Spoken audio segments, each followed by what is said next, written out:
come up off that mat. Give me to the trends. See you, Lee, be the band. Good evening. Happy late Sunday. We are back with another episode of Corner to Copa. I'm in great spirits. The West Coast treated us pretty good. We conclude the final game of three teams on the A's, yep, the Giants, and the Mariners. And we're headed home. The Detroit Tigers are 58-60. 3 games back in the Central, in sole possession of second place, and only 1 game out of the last spot in the wild card. That the win today in extra innings marks 7 straight road series wins, which I think is a Tiger record for the seven straight. I don't know if I said 7 road winning series, but 7 straight road wins, series wins. And we also, going into the day, now I don't know what happened. Obviously, we only won by 2 today. Going into today, we had tied for the highest road differential. I mean, not road differential, run differential in the American League. We were tied with the New York Yankees at plus 85. We added another plus 2 today. I don't know what New York did, but we're rolling. They lost. Okay. Yeah. So we should be in sole possession of the highest run differential. But vibes are high. Everything is going well. The young guys are got to be enjoying themselves. But outside of that, 2 of 3 this week from Seattle and San Francisco. What did you see, Coach? What did you see this week?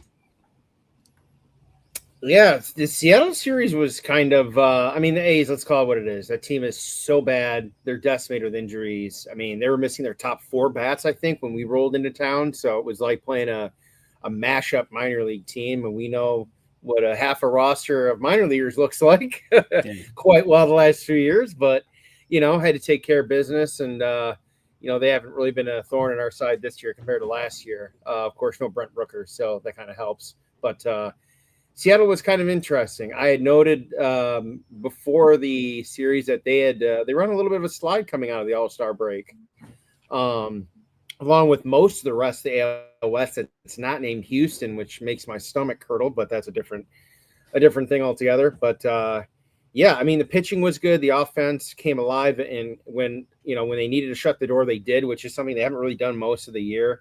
They've had to win some kind of closer games, so to be able to put their stamp on some of these games, putting up a 6, 7, 8, 9 spot in the later innings has really helped deflate the opponent late and kind of nullified any chance of comeback. But this is what we kind of needed. They had to do. I mean, they got some help too. So they got the ball going in the right direction here. They're not entirely out of the woods, but they're right. They're as thick in the middle as they possibly could be without actually having a lead in the wild card. So, but yeah, we noted this would be the softer spot of their schedule. The rest of the month is all going to be, it's a fist fight in a phone booth the rest of the way. That's the best way to describe it. So, a lot of good things. Some guys that we'll note on here that are still struggling despite some of the crazy offensive numbers, but pitching's been melting. If he'd have enough starts, he would be probably atop your AL Cy Young board. Not Casey, not Framber or Tarek. It'd be Troy Melton. Yeah, and I was listening to the radio. They said that he is, I think, second in the major leagues. No, I think he's third in the major leagues. Montero was actually second in pitches per inning. So, the epitome of efficiency, not wasting a lot. Now, I don't know where Flaherty ranks because we know that he can throw 100 in 3 innings somehow. and the game would be close, too, But yeah, Melton is finally getting national coverage. So is Dylan Dingler. I'm sure you'll have something to say about him later on. But, the Seattle series was dominant. We outscored them 21-4. And this is a team that that has a lot of good pitching. They have so much good pitching that they were talking about. They did dump Luis Castillo, but they said somebody's got to go because there's just too much of it right now. which is always a good thing to have a gluttony of it. But that team can't score for anything. And they got some good players, but teams just, players just seem to shrink when they get to Seattle. I was looking up some stuff. I guess their backdrop is like slanted. It's a little bit, the picture's eye anyway, and it's kind of makes it difficult to see back there. But a pretty dominant performance. We seem to have at least one game of a series where we put up double digits or make the game completely out of reach. But overall, the offense has been great. I think we're first in first inning runs, and we're in the last 30 days we're second in all of the major leagues as far as just runs are concerned in general. I think we got 171 going in today, second to the Yankees again. They just put up, I think it was the Yankees or the Nationals, one of the two. But yeah, fast forwarding to the San Francisco series, the game one was disappointing. We were like, here we go again. We lost that first game. Devers had the 2-run home run, 2-run single by Lee, and then Willy Adames had the solo home run. And that's pretty much all she wrote as far as the San Francisco offense. They actually have a lot of old Detroit Tigers. We got to see Eddys Leonard. We got to see Dylan Smith, who I feel like we talk about all the time, closed out, saved the game.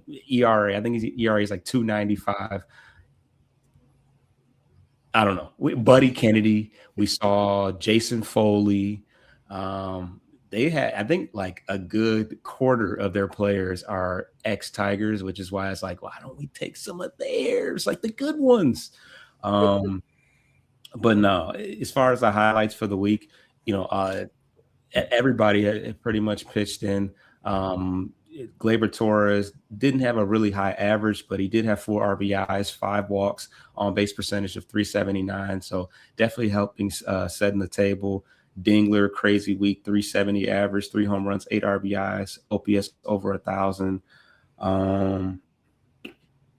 Cole Keith, 353 average. Valencia didn't start. He started today. His power is just ridiculous. I mean, he's not scared of that alley.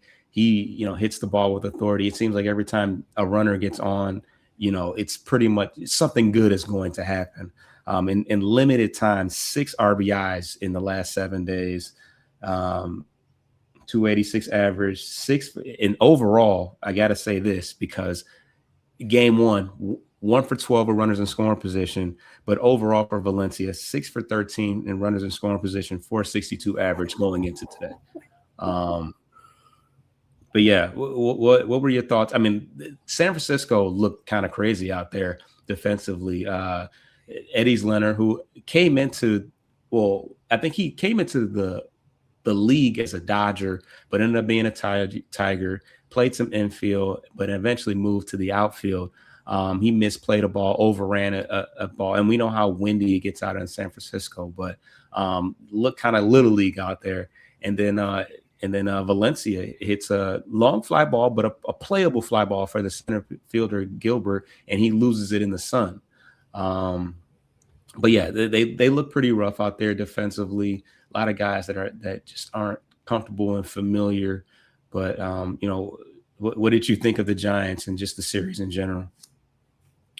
I mean, we'd known for a bit that this was a bad team going south, and we talked before the trade deadline, offline before the weekly show, about the checking the temperature on acquiring one of their other star players or more, established veterans. But a lot of those guys were just bloated contracts. It would just not be, unless it was a rental, like maybe. But we just unsheathed Tarek Skubal at $32 million, and whoever else is on the hook for the last 15 of it or so, 14 of it. I don't think it would have been very prudent because they still had the luxury tax issue that they were still facing at the time before they ended up trading Mize. So, but look, they're a team that's struggling. They went for it early with Vitello, rookie manager, straight from the University of Tennessee, no major league experience. I was shocked by that. So they're kind of learning on the fly, but Yeah, like to your point about the Little League thing, man, the weather looked nice, but it wasn't necessarily cooperating with the players out there. There had been 2 or 3 little Texas League bloopers, um, a couple misplayed balls, infield, outfield. So not terribly great baseball, despite some of the lower scoring. Pitching was great, but yeah, they did what they needed to do. And today it was a nail biter. Yeah, I would like to have seen them kind of put away the Giants just half as good as they did against the A's. 5-1, 6-2 versus nothing until the 6th today. And then we have to go to extras. We again had trouble with runners in scoring position. There's still some things with this series that are a little concerning going into much tougher opponents that we have to clean up, or that 7-run inning in the 8th might not happen for us again against a Chicago or a Tampa that we have coming up. So they kind of have to clean up some things, get back into the film room, and just kind of reapproach their attack at the dish to ensure they get those extra runs that they might not get going forward. But hey, we'll take them while we can get them. Yeah, and you set it off, Cam. I mean, we had to see our best pitchers, pitched against the lesser team. But we kind of needed it. And, Logan Webb definitely gave us some problems today, which, he is their ace. So that's to be kind of expected. But yeah, we got the back end of the pitching staff coming up. Oh, didn't even talk about Jackson Jobe, the return of Jackson Jobe. He was throwing 100 out the gate. You saw the full repertoire. He looked very healthy. I think he ended up going like 5 innings. But I was thoroughly impressed by him. He was throwing straight gas, but it wasn't just fastballs. I think his pitch mix is kind of a wide array. So, he's looking like another future top end starter if he can, keep up what he's got going on. But, it's encouraging to see with our top 2 pitchers heading out and us still in the midst of a legitimate race. He looks like he's gonna fit right in with everybody else. Another guy, Framber, quietly since he came off bereavement and had that bad outing against the Cubs. I think he's only allowed at max 2 earned runs. He's spread around a bunch of hits in the last game. But this game, I think this last game against, I think it was the Giants that he was pitching to the Giants or the Mariners, but he went like a full 7 innings. I mean, he's a guy that, I've talked about, especially, dealing with Skubal, that, when is he going to pull himself out of the game? Like, no, Framber, I feel like he's like an old school pitcher that I think that if he could, he would go 100 plus. He just doesn't seem to let up. He's a real workhorse out there. So, good to see him, performing well. And you know what? He pitched the game after the controversy with they're throwing, when they were the Spire and DeJesus. Yeah, Glaber hit Glaber in the leg, and after Brian Wu hit 3 guys and he matched his season high in 1 game. Yeah, that was a little bit of overreaction, but whatever, Yeah, so it's like, is that the guy that we want? And they even said it in the intro. They, I was chilling with my girl. She was like, did they call Framber a loose cannon? I'm like, well, we were at the game when he was throwing at Trevor Story. So, he is a bit of a loose cannon, a little bit, kind of, sort of. But hey, I appreciate that in the starting pitcher. Like, but yeah, Framber, he's a vet. He's been there, done that. So he's a guy that you want to have in these situations. So, yeah, that's the San Francisco series. We're headed home. But it was definitely important. In both those games, they were the games that we lost were close. We could have stole those games as well. It would have been nice, but can't win them all. Those West Coast games can go either way sometimes. Seattle always plays us tough. And in the past, the A's have given us some trouble too. So that's that. Anything else do you want to say before we get to this first break? I feel like for Framber, though, the Oakland and Seattle were his former backyard divisional opponents. So I feel like he's almost right back at home pitching there on the road. So familiar territory for him. So benefits us. Absolutely. All right. So we're going to get to the first break and we will be right back.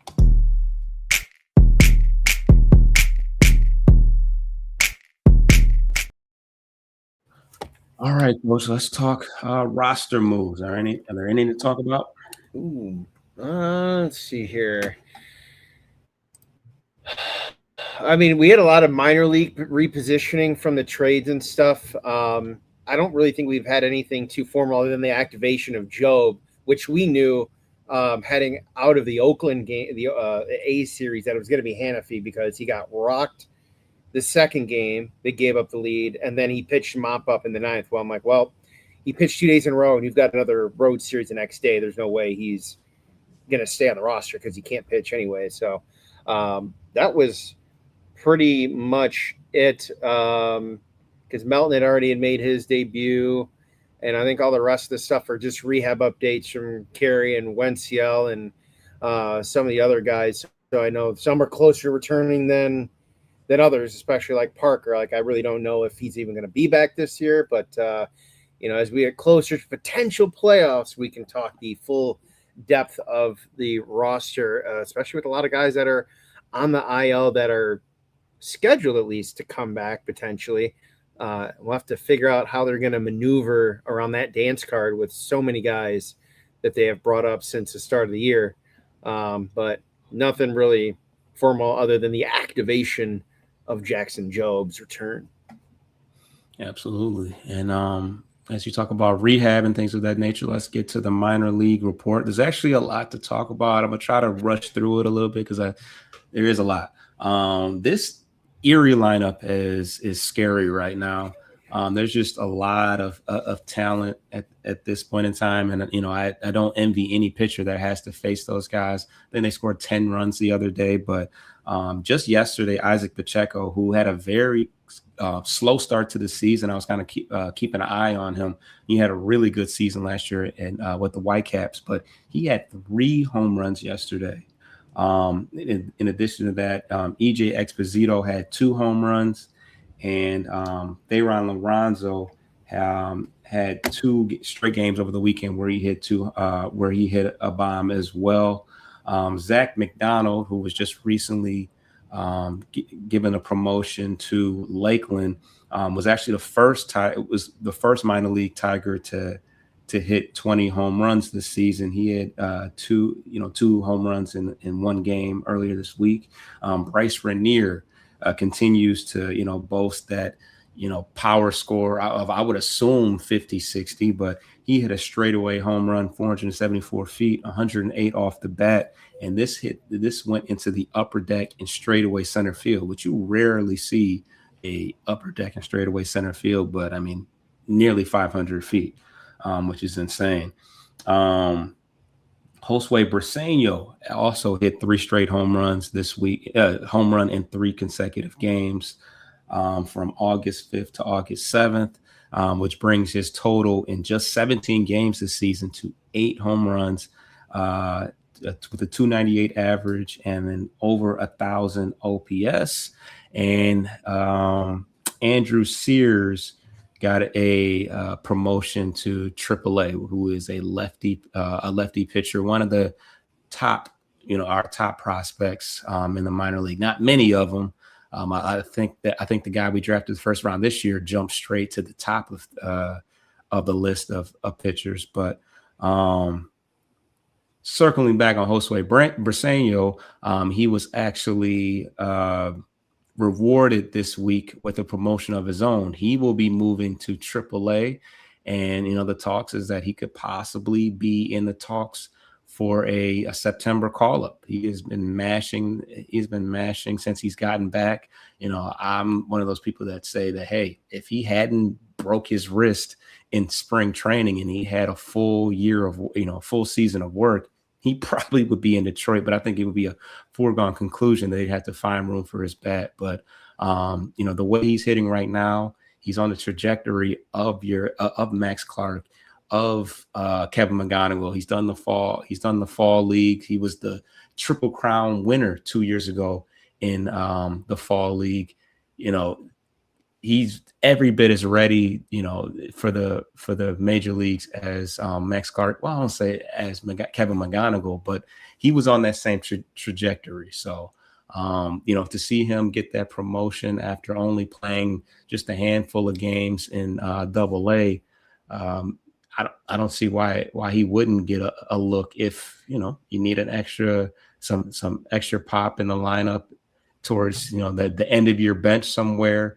I mean, we've kind of struck gold with a whole bunch of guys. Valencia, Hyu Lee, who had a big hit today. He's been quiet, but he did have I think he had the game-winning RBI today in extras with the runner on second base. So, pretty much all, even guys like Gage Workman didn't look completely, outmatched when he finally got that promotion. So, we'll see about Josue Briseño.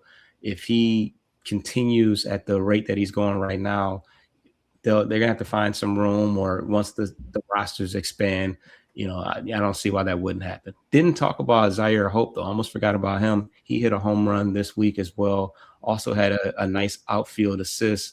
But he struggled though. He hasn't. I don't think he has too many hits. I think he's had some walks. He got caught stealing as well. But yeah, it's been a slow roll for him. That's an interesting looking dude though. That guy is kind of like pretty stocky, very, very bottom heavy. I'll say that. He's only about 5'11", and I thought he would be a little bit more athletic looking, but yeah, he's got some power though. That dude's got some serious power. He's almost got 30 home runs this year. So that is the minor league report. Let's get into around the league.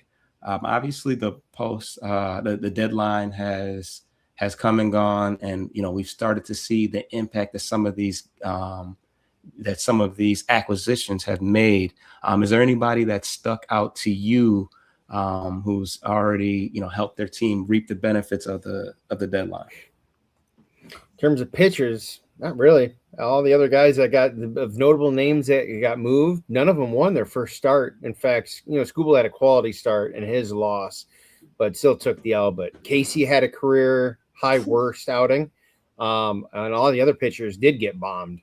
So it's all right. Hey, the sabotage plan is already in progress for the Dodgers. Yeah. We just had to trade our potential 2 Cy Young arms to suddenly go on this run. But not too much because there weren't too many bats moved around. There was a lot of depth pieces. We mentioned last show some of the earlier trades back in July, a week or two out before the deadline. Boston acquired their guy and got hit by a pitch, broke his wrist or his hand, out 6 to 8 weeks. We've seen some weird injuries, but the Phillies were making a push right up until about the trade deadline. And then quietly, even though Atlanta lost 2 or 3 to the Yankees this weekend, they've got Acuna back, and Atlanta somehow has pushed their lead to like 8.5 games over Philly now in the division in the East. And they're now sitting a game or 2.5 back of the Brewers and right neck and neck with the Dodgers for the number 1 overall seed. But they have a long way to go in terms of getting out of that nationally. But the Central continues to just kind of be a quagmire. Other than the Royals, there's now 3 teams all within 3.5 games, 4.5 games of each other. We didn't gain on the White Sox today because they won, but we gained on everyone else in between us. So the Twins and the Guardians we gained on. Yankees kept pace.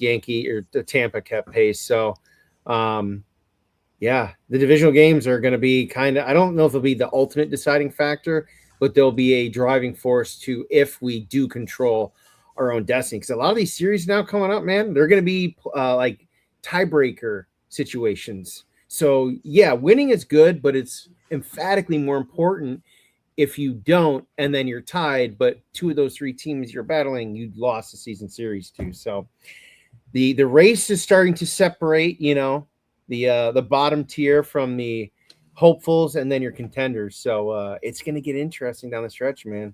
It's going to be white knuckle ride. Yeah. One guy that, as far as the trade deadline is concerned, one guy that I think you actually brought to my attention because he's on your other squad, but Tyler Mahle. He Yeah. had a pretty good start against the Yankees. He went 6 innings, 3 hits, 2 walks, 9 Ks. I don't even think he's a strikeout guy, but because I look at man, his last start against San Diego, he had 9 strikeouts as well. But overall, he's not. He's more of a pitch to contact guy, but that was kind of an under the radar. We talked about, oh, maybe the Braves will go after Scooble, but that was the best they could manage, and he had for all intents and purposes, a better outing than Scooble. The one that stuck out to me was Luis Ariz. He immediately, first game in, made a pretty big impact. In the last 7 days, he's hitting 269 with 1 home run, 5 RBIs, and the craziest stat, he actually had a walk. Yes, Luis Ariz, who swings at everything, actually drew a walk. So he's just feeling different today. Troy in the buildings. Yes. The Tigers are hot. Absolutely, man. Yeah, that's the energy I came in with today, man. I was pretty jacked up. But yeah, speaking of the Dodgers, they won yesterday, barely won this. I think they went to extras yesterday, but they lost again today. Edwin Diaz has been a mess. And I feel like his head didn't he have wasn't there a whole chicken fight thing going on? I feel like outside of him being injured, there's other things going on in his life that's kind of not knocking him off his game. Because Diaz is one of the better closers in baseball. You're just like, I'm not even touching that. But I haven't heard of it, so I have no you didn't idea know? For context. No, I have to double check it now because I may have just said something that was ridiculous. But yeah, the Dodgers lost again today, and I think that Diaz may have blown another game. But I think they said that their probability of making the playoffs is still 98%, of course. But yeah, it's kind of crazy how since Scooble has gotten there, it's been a pretty rough go. I wish I could be in Scooble's mind right now, especially with as well as the Tigers are playing. It's like, wow, what did I get myself into? Hold on, let's see what Troy said. Keeping Gleyber was huge. He's a massive impact on our team, and I hope we sign him to an extension for the future. I'm not gonna lie. I feel like that could happen, and I feel like the fact that they didn't just dump him off leads towards the possibility that they may be interested in something about that. I don't know about long-term extension. Well, no, would be crazy, but I don't know if it made sense. I think he's somebody that they may try to hold on to, but yeah, Scooble I think his next start is on Monday. He pitched all right in his first outing in Chicago, but what do you think about the fact that he made the comments that, like, hey, I hope that the Tigers are in the are in the race to free agency race, and I want to toss this out here. How would you feel as a Dodger fan that as of right now, especially in the midst of a losing streak, how do you feel about him already still talking about Detroit? Like, what is it about? Jake Rogers says, we're having in Boston, he got interviewed in Boston. He had a home run the other week, and he said, yeah, we're winning all these games. It's a great, it's great to be here in the city of Detroit. Oh, I mean Boston. What is it about Detroit, man? It's just Scooble. I could care less about the guy, honestly. It's just all PR spin. If you look at it, the only interviews he's ever done, like formal interviews, have been on Barstool each of the last 2 years. That's it. And I think they're happy to put him on that pedestal because that's what started. Remember, that's what started this whole thing a year ago. 8 years, $400 million. Does it sound like a good number? Yeah, I think I could do with that. And that's what's been run with ever since. Right. So fuck you, Dana, at Barstool Chicago. Kindly, but that started it. Among other things, but I'm really not going to try to even hate watch anymore because unless something weird happens, they're going to be in the World Series. They have legitimately 10 starting pitchers on their staff. 10. They could go 2 full 5-man rotations with how many guys they have on the injured list that are still yet to come back, including some younger guys that they have brought up over the last year or two as a result. But I could care less. We're not gonna pay him his terms. He wants a ridiculous amount of money. Like, you're not giving him 6 years, are you? He'll be 31 after the lockout next year. Let's call it what it is. Unless something happens in the next couple months here, there ain't going to be a season next year. They're so far apart in negotiations. But School will be 31 going on 32. Who wants to give him a 6-year deal for $400 million or even $350 million? $50 million a year, give or take. I'm not giving him that. 3 major elbow surgeries, and he already passed, going down the other side of 30 kind of after a year off. But I mean, in terms of the comments, as soon as he was traded, we felt it, after the deadline, we could feel this, not a burden, but it was a weight of like, okay, we're past this now. Now this is the team going forward. And frankly, to hell with Scooble. He's not on the team right now, and we're playing better without him. Now, offense isn't a result of him, but we sure as hell weren't scoring when he was pitching. He was a 500 pitcher in the regular season. His last 40 starts with us, and he was 500 in the postseason.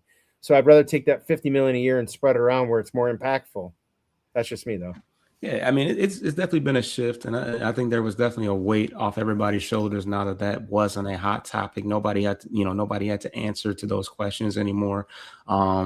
It's still hilarious. It's still kind of hilarious to me how the Dodgers fans are kind of like, wait, you just got here. Why are you, why are you talking about, Detroit still?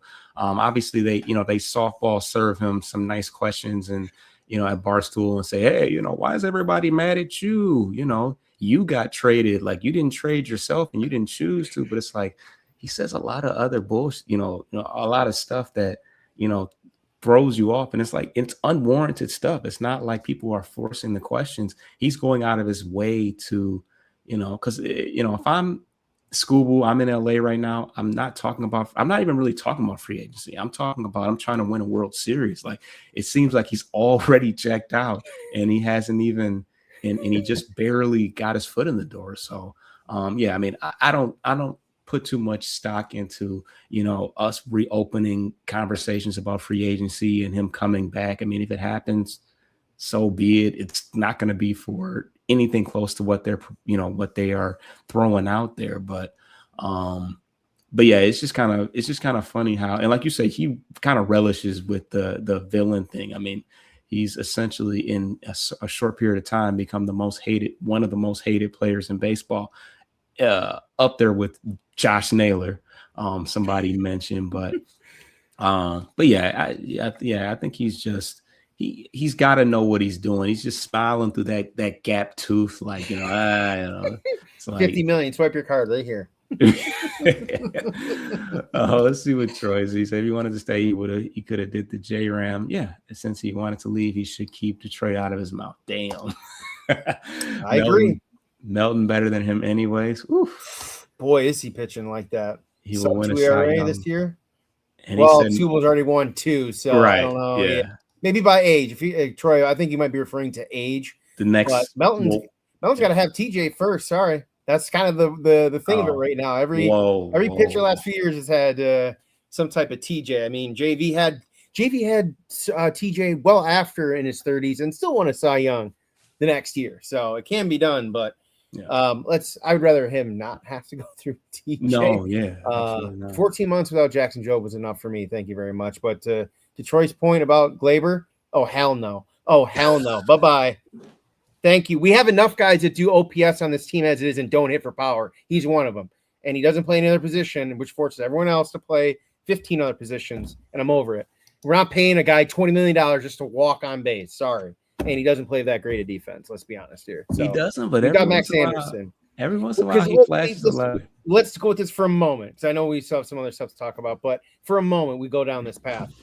Well, then you got to trade either Hyu Lee or Anderson. One of the two must be traded if you sign him. And then you still have Zach McKinstry for team control for another year or two. So you're not going to keep 7 infielders. Well, and McKinstry is he plays a lot of corner outfield. Like, it's kind of, I mean, right now all our outfielders are hurt. I was gonna say when they get healthy, when the outfield gets healthy, he'll play more infield, Yeah. more than likely at third or second when Colt or Glaber needs a day off because he is the best defensive option in there. I mean, sure, if you're talking about average range, sure, yeah, he makes spectacular plays in average range, but he's old and slow, and no, it's only when Javi's in there with him. They can recreate the El Mago magic up the middle, but Yeah, but McKinstry, he had a pretty good week. I think he's in the last couple of weeks, or at least the last week, he's sitting well over 300, and he had a nice outfield assist today, which kind of saved the game. Now that I think about it, I can't remember who he threw out, but it was kind of crazy because it was pretty deep, and he was kind of flat-footed. Like, I don't know. And we all know that McKinstry's got a strong arm. He plays shortstop, but there's not. Adames. He threw out Willie Adames, and there wasn't much margin for error. I mean, that kind of had to be right on the mark in order to get him out. But McKinstry's a guy that the day that he leaves, that's going to be a big deal because I think that they're always going to leave one roster spot for him. He said those guys' second base defense is nowhere near Glaber, and we don't have to give him 20. 20 is not going to work for sure, which is good, which is going to be the complex, I think. Look, Troy, I hate to tell you, Harris knew the number. It's an average of the top X players at his position. It's just like a franchise tag for football. It's the same thing. You take the top X amount of players of your position and you average out the salary, and he was overpaid by almost $10 million compared to the open market. He wanted a multi-year deal, and they said at best his range came back around $12 million. We gave him 21 and change. Only the third qualifying all-fire we've ever offered in the last 40 years. But he's been I say that, but he has been an important piece when he's been back. It's just been the lulls when he gets hurt and goes. Let's be real too. Before he came back, we were already kind of back on the upswing. So he's helped the offense at a good time.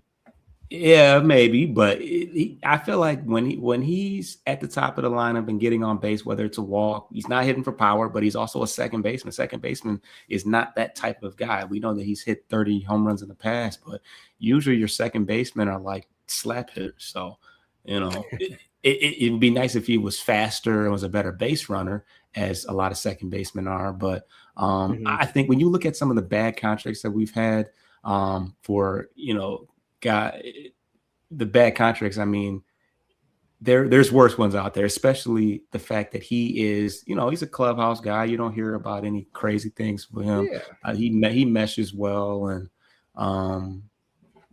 so there's worse places to displace, 15 to 20 million. Alex Cobb, JV, Canely, which he didn't get all that, but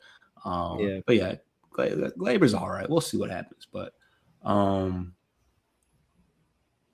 let's talk about Wenceel Perez. I didn't get a chance to see what he did in his his first rehab game, but I think he's had at least one.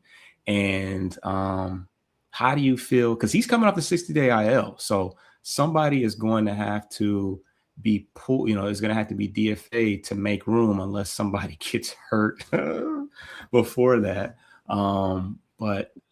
So how do you anticipate that playing out? I guess they could. Technically, you could wait to September when the rosters expand, but I would assume that if he, shows if he starts tearing it up and extra base hits galore, they're going to be clamoring to get him back out there. So, what do you made a bold statement? Did you want to double down on that, or at least let everybody know what you said? Yeah, he can stay down there in Toledo. That's fine. I mean, look, we have a lot of the same guys that do a lot of the same stuff, and I'm sorry, but being a switch hitter and not being that great from either side isn't a benefit. And you play okay defense, but to your point about if you had to put him or McKinstry out there, I'm putting McKinstry in right field to play the defensive position. And Perez had he had a good spurt last year for about 2 months where he was hot, had some game-winning hits too. But he just kind of fallen into that same, he's a corner outfielder, switch hitter. But I'm like, he does a couple things well, he does nothing great compared to everyone else on the roster. And it doesn't help that, to your point, also not Carey not being hurt, but having the down year that he's had, injuries included, hasn't helped the situation for the right field for anyone to kind of run away with it. So, but I mean, to your point though, if you bring him back, well, you would think Outman probably, but there's one less right-hander in your outfield group, and Perez is going to be hitting mostly left-handed against righters. Nah, he's lefty. Oh, Outman's a lefty? I thought he was a right-handed hitter. Yeah, I mean, he hits like he's supposed to be hitting. He hits from the left side like he's supposed to be a right-handed hitter. Then what the hell is he doing? Wow, I missed that. He's got to be gone. I don't know why he. No, yeah, he should have been gone 3 weeks ago, 2 weeks ago. Should have been gone. Yeah, if he's not a right-handed bat, then I don't know what he's doing out there because we've already got Max.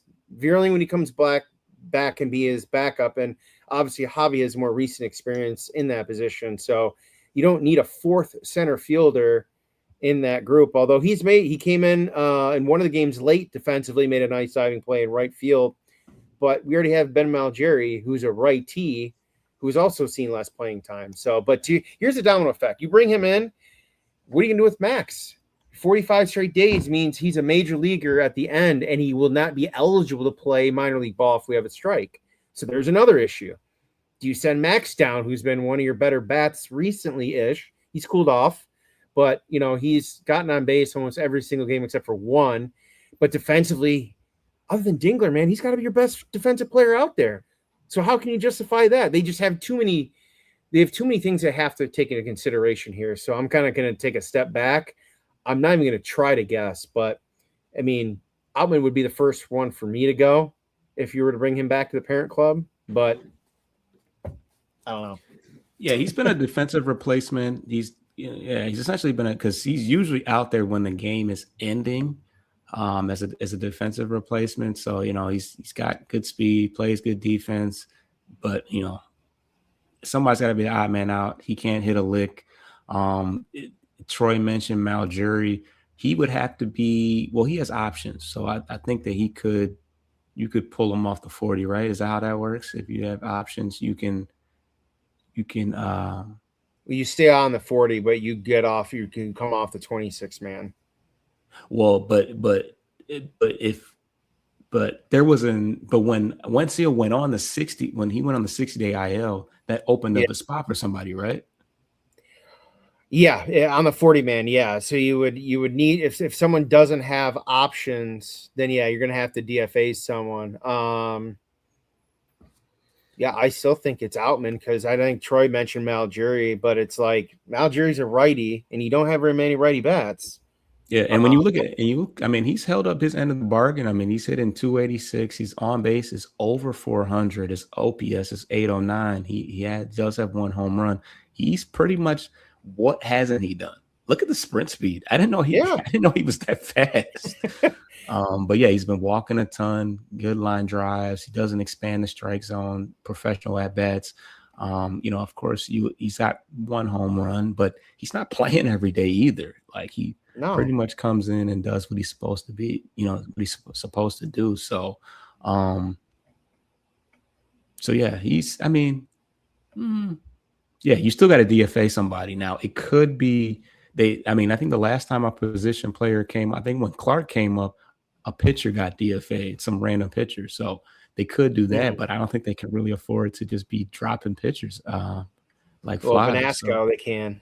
We noted he's been bad. The few times he's been up in the last few years, he's not done. Ricky Vanasco hasn't done much. I'd be fine letting him go. I mean, you're still waiting on River Ryan anyways, so what are you really losing at that point? And River Ryan, I think, is already on your 40-man as a minor league injured player, if I'm not mistaken. Yeah, I mean, he's AAA. He's technically in AAA right now, but he should be ready by the end of the month. So, I like what Ben Malgeri brings to the table. Kind of brings everything that you want. He plays defense. He gets walks. He gets on base. He's right-handed. I mean, he's essentially he's like the Vierling of the future, I'd say. Although he's damn near the same age as Vierling. He's 26 already. So, I could go either way. I could go either way with sending him down, but 286, that's not too shabby for a guy that's not playing every day. So, Crazy would be Hyu Lee if they go weird, because they have a gluttony in the infield too, and he's got options as well. So, yep. And which I hate, because we love him. Both these guys. I mean, they've done well in their limited capacity, and Hyu Lee up until this West Coast trip. To your point, I think he didn't have a single start in the last 5 games. He's pinch hit a few times, right. But I really would not. I would hate to see him go down, be sent down. I think if he gets sent down, he'll be back when the rosters are expanded. But obviously his role, I think that if he was playing every day, he would be, a little bit better. But obviously once Gleyber Torres came back and he didn't get traded, that kind of cut down on his opportunities. I feel like I was going to say something else, but yeah. So, so I think it would be short-lived either way, but he did have a big hit today, which was good to see for him. So yeah, Perez. I don't know. The last time I remember Perez coming back off a long 60-day IL stint, he was pretty good out the gate. I want to say it was against the Giants at home, and he had a home run probably in his first game back. So I don't think he stays down there long if he looks healthy. He could bring something. He could bring something to the team. He has the seniority and experience over a Malgeri. So I don't think that they, clutch, hold on to him too heavily. But I definitely don't want to see Clark go back down. He's been, when we talk about the outfielders on the Giants looking uncomfortable in center field, how many times has Max Clark played in that ballpark? I mean, he was roaming around there like he lived out there. So, extremely pleased with how he's played defensively, and he's been good all around. He's professional at bats, more traffic on the base pass, and he's got some pop. He's played in some pretty big stadiums. The last 2 stadiums were pretty big, but he definitely showed some power as well. So that is that. I guess we can get into what's upcoming on the schedule. Who are the probable starters? Oh, well, let's get to a break, and then when we get on the other side of that, we'll talk probables. I'll give you a second here.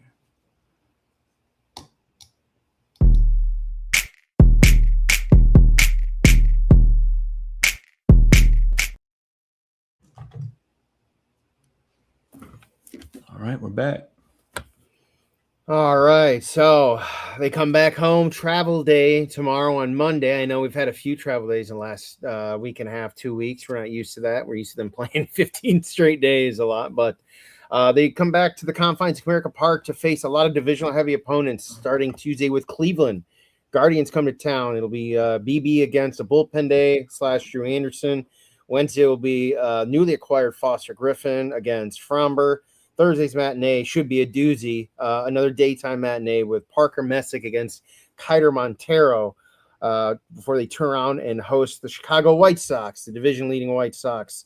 Friday night will be Anthony Kay, 31-year-old lefty, against Jackson Jobe. Home start number 1 this year. I'm sure he'll be up to a very raucous weekend crowd during our Woodward Dream Cruise this coming week, too, as well. A lot of happening here in Detroit. Anthony Kay is 9-5 with a 3.56 ERA and a 1.5 WHIP. So hopefully we can cash some of those walks and hits that he tends to work with frequently across home plate. Saturday will be Drew Martin, who early on was up until about July was top 6 or 7 in odds getters for Cy Young, believe it or not, against Troy Melton. So that'll be a dandy of a matchup.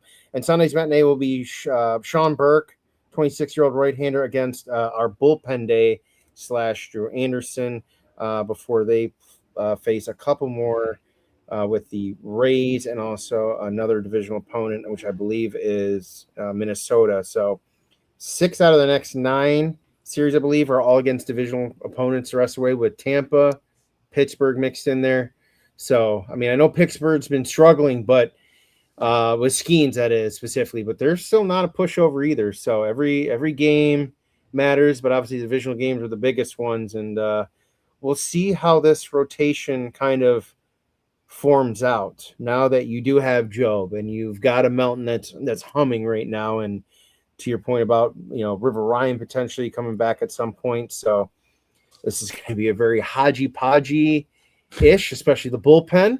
So we'll see. We'll see what happens here. But every game they can control kind of their own destiny going forward versus a spot 2 years ago. They needed a lot of help. They still needed some help in the last 50 days to get where they're at now, but they played a fairly consistent stretch of ball over that time with some hiccups in between there. Yep. And Drew Anderson, he looked good in his last start. Troy says Lee is here to stay. He's super clutch and won us many games already. Absolutely. He said Melton, Job, and Kiter is the new Verlander, Scherzer, and Anibal Sanchez. Ooh, you have given them some high standards to live up to. But yeah, we have a lot of opportunities to control our own destiny, as you said. Baseball Reference now gives us a 42% chance to make the playoffs, and Fangraphs still has us at 32%, which seems a little low, but but yeah, we still got some work to do. Like I said, we are in sole possession of second place. We are above Minnesota. Wow, Cleveland is in fourth place. Now, that's just by like a half game. They're really close with us. Yeah. It's a half game for sure. They're in fourth place currently, and just below Minnesota. They have the same exact win percentage. I don't know. It must be head-to-head play or. But yeah, they're only 3-7 in their last 10. So Cleveland is struggling. I've definitely been keeping an eye out on them. Joe Adele hasn't looked great thus far, and the Foster Griffin kind of got touched up too against the Mets of all teams. So never know how those. Not that it's over, but you never know how those trade deadline moves are going to play out once they get into their next place. I forgot to talk about the. Brady Smith had a pretty good start. I don't have his stats in front of me, I don't believe, but I do right here. Brady Smith was moved over to West Michigan Whitecaps. He was one of the Dodgers pitchers that we picked up in the Scooble deal. He went 5 innings, 2 earned runs, 2 hits, 3 walks, 4 Ks. His fastball was as high as 97 miles per hour. It says he retired 9 batters in a row and was in line for the win, but they were leading Fort Wayne 14-2. So I sure hope he got the win that game. But yeah, a lot of runs between West Michigan and Erie as of late. So good to see the young guy having a good start.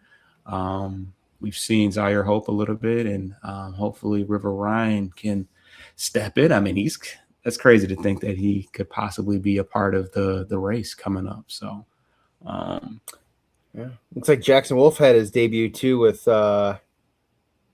Toledo. 4 innings, 1 hit, no earned, no walks, 2 Ks. Dude's got a funky setup.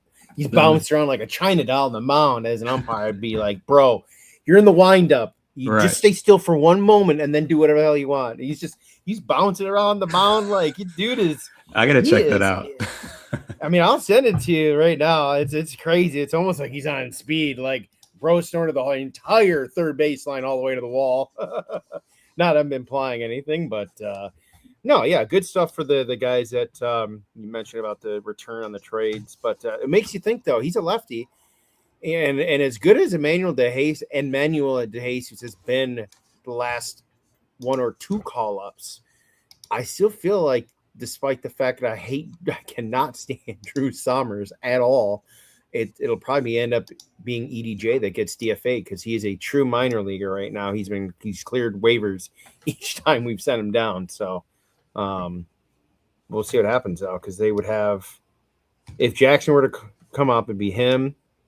Holton, who's probably been by far their best reliever of the year. I don't think it's really close. Look at this. And guy. then what? Summers and EDJ. Yeah. As Trevor Bauer would say, sword. Look at that swing. Oh yeah. Yeah. I thought it hit him at first just that it was cutting in so hard on his hands that he's saying backwards I go. Yeah, 1 hit, 0 earned runs for. I mean, he's 27 years old. He's pitching in AAA. I mean, there's no more development. I mean, he doesn't throw very hard. He's like a boxer. Yeah, he's bobbing and weaving. But I would say he uses that delivery because he doesn't throw very hard, so he needs some deception. So like a lot of these guys that they got the funky arm angle. I mean, he's got a kind of a crazy arm angle too, but yeah, that's wild. Yeah, might see him. That's funny. I had to see it because I'm like, what could he possibly? Because there's only so much you can do once you're in the windup. But yeah, that's interesting. But yeah, so that pretty much covers everybody that I don't think Cash Mayfield has made his debut. I haven't seen anything as of yet, but pretty much everybody else that is healthy has made a debut and looks pretty good. So that's that. Obviously, we'll be covering everything that happens down the stretch. So subscribe to the channel. We are very, very close to 500. We're not quite there. We're not quite there yet, but tune in. It gets real interesting the closer we get to September and October. And, hopefully, we should have some meaningful post game and in pre-game shows to talk about, because the Tigers are on another run after selling, similar to a couple years ago. And, we're right on the doorstep, and we're right now one of the hotter teams in baseball. One of the hotter teams in baseball, but certainly in our division. So I know they are, I know everybody else hears our footsteps. Unfortunately, we won't be able to catch Boston because they're quite a bit ahead, and we don't have any more games with them, which I'm kind of feel fortunate about. I don't want to see Jake Rodgers. I want to see Jahmai Jones. I don't want to go against that type of karma that they got coming for us. I heard they're bringing back Rick Porcello too. Oh man, he said, "Do you guys think we are going to make the playoffs?" I mean, it feels like it with the momentum, but it's going to come down to these head-to-head series. It doesn't matter how we do against Tampa. It doesn't really matter how we do against New York, Pittsburgh. If we can't beat Cleveland and we can't beat Chicago, like win these series, it's going to be tough. So, you're still gonna have to beat New York just purely from a tiebreaker standpoint. If it comes down to wild card tiebreakers, but yeah, I mean, look, Troy, to your point, I want them to win the division. 2024, whatever, we were lucky to get in. Okay, right. Last year, off the heels of it, we were the favorite, didn't get it done, fell apart last 2.5 months of the year. And this year, we were the short turf favorite between, I think, Minnesota. Cleveland was technically listed as third, but we're having to keep scrambling like this to get in. I don't think it necessarily shows confidence that this is an actual legitimate contender to win the ALCS, let alone get to a World Series. So I want them to win the division. Damn it, I don't want to have to be sweating my ass off the final week of September trying to get in and introducing a rookie pitcher, Jackson Jobe, the day after clinching it. We only have 3 days before the end of the regular season. So I want them to win the division. This should have been their division from the beginning. And I think that's still the standard. That was the expectation coming in. And if anything else left for that 162 stretch, just getting in is not enough. I think from that standpoint, the expectation, it'd be a failure. Certainly last year, I mean, that was our division to win. We were up the entire season and kind of pissed it away. So we need to, right the sins of last year and just get it done. But yeah, Chicago's directly ahead of us, so you got to win those games. So stay tuned. I appreciate you, Troy. Those playoff shows are crazy, especially after a big win. I mean, it goes down, and people pop out. People you haven't seen all year pop out for these type of shows. So so we're ready for it. However it goes, for good or for bad. So subscribe to the channel. Let's try to get to 500 before we get to the playoffs, And yeah, man, we wrapped it up in 59 and 45 seconds. Got it all done. So stay tuned and, you know, check out the clips. We should have some clips and some shorts coming out. And see you guys next week. No. Get your lick back. If a nugget gon' do something, ain't no chit chat. Better stay up out the way, don't get your shit splat. Stop letting this shit slide and get your